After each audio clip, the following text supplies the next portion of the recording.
तो तुम्हारे साथ हम माफी दे देंगे। हम उनके बाप के नौकर रहेंगे कि हमें माफिया देंगे? किस चीज की माफी? और अभी कह रहे पार्टी बैन करेंगे, करके दिखाएं। ये समझते हैं कि हम कचरा, ये हमें जमीन में दबा देंगे। हम वो जर्रा हैं, वो बीज हैं, ये दबाएंगे, हम वो दरख्त बनेंगे, इनकी याद रहेगी इनको। आज आपके सामने पाकिस्तान के सबसे जो हमारे तगड़े वकला हैं इंसाफ लॉयर्स फोरम के, आपके सामने बैठे हुए हैं। मैं सबकी शुक्रगुजार हूं।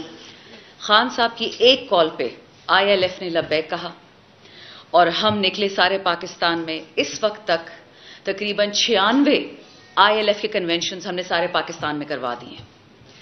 हमें जो एक थीम खान साहब ने दी थी वो थी इंसाफ को इंसाफ दो।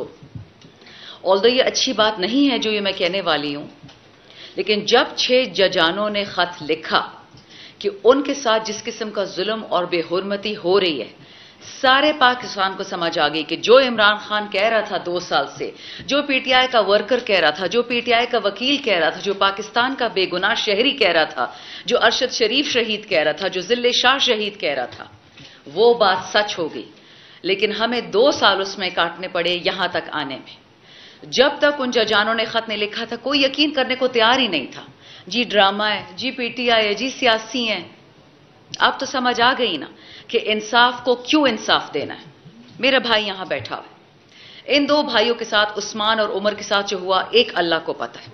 इनके खानदानों के साथ, इनकी खवातीन के साथ, इनकी वालदा एक शेरनी है, असली शेरनी, वो नकली चमड़े वाली नहीं। उन्होंने बेटों की कुर्बानी दी, बट इमरान खान की कुर्बानी नहीं दी। ये होता है वतन से प्यार। ये जो डेस्परेशन की कहानी है ना, ये सिर्फ इसलिए है कि ये 2, 3, 4 चोर खानदान जो पाकिस्तान पे विराजमान है पिछले 40-46 साल से, अगले 40-46 साल ये हमारे सर पे बैठे रहे। 2 साल में इन्होंने जो पाकिस्तान के साथ बर्बादी की, हम 17 अरब डॉलर किटी में छोड़ के गए थे, फालतू पैसा। मैं उस पैसे की बात नहीं कर रही हूं जो वर्ल्ड बैंक ने दिया, जो हमने कर्जों में दिया। ये उस पैसे की बात करी जो इनकी जेब में हमने छोड़ा था। और आज पाकिस्तान को देखें, आपकी जेबों से सारा पैसा अब जाएगा इनके महंगे जूते खरीदने, इनके महंगे कोट खरीदने, इनकी बाहर के उम्रे, इनकी शीशियां, इनके घर, इनकी गाड़ियां। शुक्र अल्हम्दुलिल्लाह कि जो बात खान साहब ने 25 मार्च 2022 को कही थी, कहते मुझे तो हटा देंगे, मैं बर्दाश्त कर लूंगा, मेरी अवाम नहीं बर्दाश्त कर पाएगी। आज पूरी अवाम एक ही जगह पे खड़ी है, चाहे वो पीपल की हो, चाहे नून की हो, चाहे वो फेक की हो। इनको कोई झूठा वोट नहीं देता। आप मुझसे लिखा हुआ ले ले, जब ये शैतान मरदूद अपने अल्लाह के पास जाएंगे, इनके पास जो जनाजे वाले भी आएंगे नहीं, वही लोग होंगे, वो पेड एक्टर्स जो इनके लिए आजकल टीवी पे शॉर्ट्स कर रहे हैं। इनका जनाजा कोई नहीं पढ़ने के लिए होगा। इन्होंने इतना जुल्म किया है पाकिस्तान के साथ। औरतों पे हाथ उठाते हैं, बच्चियों पे हाथ उठाते हैं। वोट ऑफ नो कॉन्फिडेंस, ये जनरल बाजवा और ये सारे चोर ये इकट्ठे हो गए क्योंकि बाइडन का ऑर्डर था। भाई बाइडन खुदा है कि खुदा खुदा है? मुल्क का बेड़ा गर्क कर दिया। अच्छा, आपको इमरान खान नहीं पसंद, उसको हटा दिया, बहुत अच्छा किया, वोट ऑफ नो कॉन्फिडेंस किया, दिल में ठंडक आ गई, लोगों को खरीद दिया, बेच दिया। इलेक्शन क्यों नहीं करवाए? कौन रोक रहा था आपको? क्योंकि पहले ये डिग्गी वाले को जब कहा था कि आपको PM बनाएंगे, फिर वो जो दूसरी है चोरनी, उसको कहा था कि तुम्हें बनाएंगे, फिर वो तीसरे चौथे को बोला था, वो जो नकली अंग्रेजी बोलते हैं। बस यही खानदान चलते रहेंगे। अगर इन लोगों को PTI से दुश्मनी थी, मैंने यही बात उस दिन असेंबली में की थी, यहां फिर कर रही हूं। PTI से तो दुश्मनी समझ आती है, यहां चोर नहीं है, उचक्के नहीं है, डाकू नहीं है, कातिल नहीं है। वतन से क्या दुश्मनी है आपको?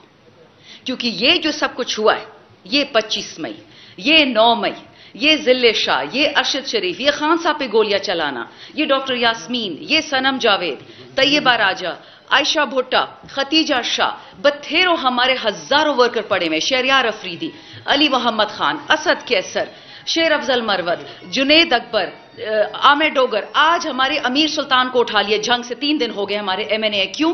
क्योंकि सुप्रीम कोर्ट ने बोला कि जो इंडिपेंडेंट कैंडिडेट्स हैं वो अपनी मर्जी की पार्टी ज्वाइन कर ले। सुप्रीम कोर्ट ने बोला है। और जवाब कौन देता है? राजा सिकंदर सुल्तान। पता नहीं वो, उनको भी बाइडन साहब नहीं लगाया होगा। कहते जी ये सुप्रीम कोर्ट का फैसला कैसे है, तो समझ ही नहीं आ रही। बल्ला छीन लिया, हमारे कागज छीन लिए, तजवीज कुनिंदा, तायद कुनिंदा छीन लिया, जिंदगियां हमारी छीन ली, हमारे वर्कर छीन ले, और क्या छीनना है? अब जो आज प्रेस कॉन्फ्रेंस हुई है उसमें बहुत लोगों ने बात की, मैं उस पर ज्यादा बात नहीं करूंगी, बट ये याद रखें बात, अभी सनम जावेद का केस हो रहा है हाई कोर्ट में कि वो बलूचिस्तान नहीं जाएगी क्योंकि हो ही नहीं सकता। वो पाकिस्तान से नहीं आई है कि एक ही वक्त में लाहौर में भी, एक ही वक्त क्वेटा में भी, एक ही वक्त सियालकोट में भी, एक ही वक्त गुजरावाला में भी। खुदा का खौफ करें, आप औरतों के साथ ये काम करेंगे।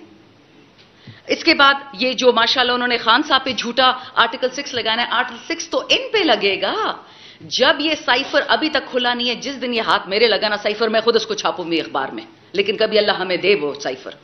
उस साइफर में साफ ऑर्डर आया हुआ है कि खान को हटाओ, शहबाज शरीफ को लगाओ, तो तुम्हारे साथ हम माफी दे देंगे। हम उनके बाप के नौकर रहेंगे कि हमें माफिया देंगे? किस चीज की माफी? हम तो सर कटा कटा के थक गए हैं। 80-90 हजार हमारे फौजी मर गए अमेरिका की जंग में, हमारे 80-90 हजार सिविलियंस मर गए, और क्या चाहिए अमेरिका को हमसे? $1 अरब के लिए हमारी नाक जमीन पे रगड़वा दी है, और अभी कह रहे पार्टी बैन करेंगे। करके दिखाएं। इनको आईन के थ्रू जाना पड़ेगा, कोई भी पार्टी। और मैंने ये बलूचिस्तान में कहा था, अभी दोबारा कह रही हूं, ये समझते हैं कि हम कचरा ये हमें जमीन में दबा देंगे। हम वो जर्रा हैं, वो बीज हैं, ये दबाएंगे हम, वो दरख्त बनेंगे, इनकी याद रहेगी इनको। Thank you so much. Sorry for the गुस्सा।